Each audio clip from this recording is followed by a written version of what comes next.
quiconque regarde une femme pour la convoiter a déjà commis un adultère avec elle dans son cœur.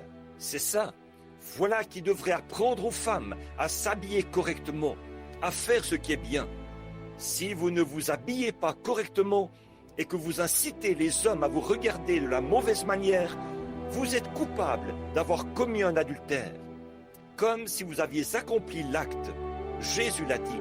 Et vous qui avez un tempérament colérique, carnassier, qui avez toujours la bouche ouverte contre quelqu'un, qui n'arrivez pas à supporter et des choses comme ça, faites attention.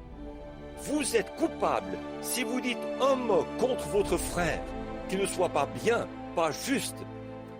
Si vous allez partout pour démolir, il n'est pas nécessaire de planter un couteau dans le dos d'un homme pour le tuer. Vous pouvez le tuer en détruisant sa réputation, en tuant son influence. Parler de manière négative de votre pasteur ici, dire du mal de lui, c'est comme si vous lui aviez tiré dessus. En disant à son sujet quelque chose qui n'est pas bien, alors cela tuera son influence auprès des gens et tout. Et vous êtes coupable de cela. C'est ce que Jésus a dit. Maintenant, écoutez, pour voir où Paul voulait en venir ici. J'aime cette vieille Bible. Elle remet dans la bonne voie. Regardez, regardez bien ici. Maintenant, quiconque regarde une femme pour la convoiter a déjà commis un adultère avec elle dans son cœur. C'est ça.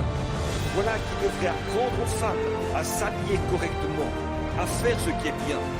Si vous ne vous habillez pas correctement et que vous incitez les hommes à vous regarder de la mauvaise manière, vous êtes coupable d'avoir commis un adultère. Comme si vous aviez accompli l'acte. Jésus l'a dit. Et vous qui avez un tempérament colérique, carnassier, qui avez toujours la bouche ouverte contre quelqu'un, qui n'arrivez pas à supporter et des choses comme ça, faites attention. Vous êtes coupable si vous dites un mot contre votre frère qui ne soit pas bien, pas juste. Si vous allez partout pour démolir, il n'est pas nécessaire de planter un couteau dans le dos d'un homme pour le tuer. Vous pouvez le tuer en détruisant sa réputation, en tuant son influence. Parler de manière négative de votre pasteur ici, dire du mal de lui, c'est comme si vous lui aviez tiré dessus. En disant à son sujet quelque chose qui n'est pas bien, alors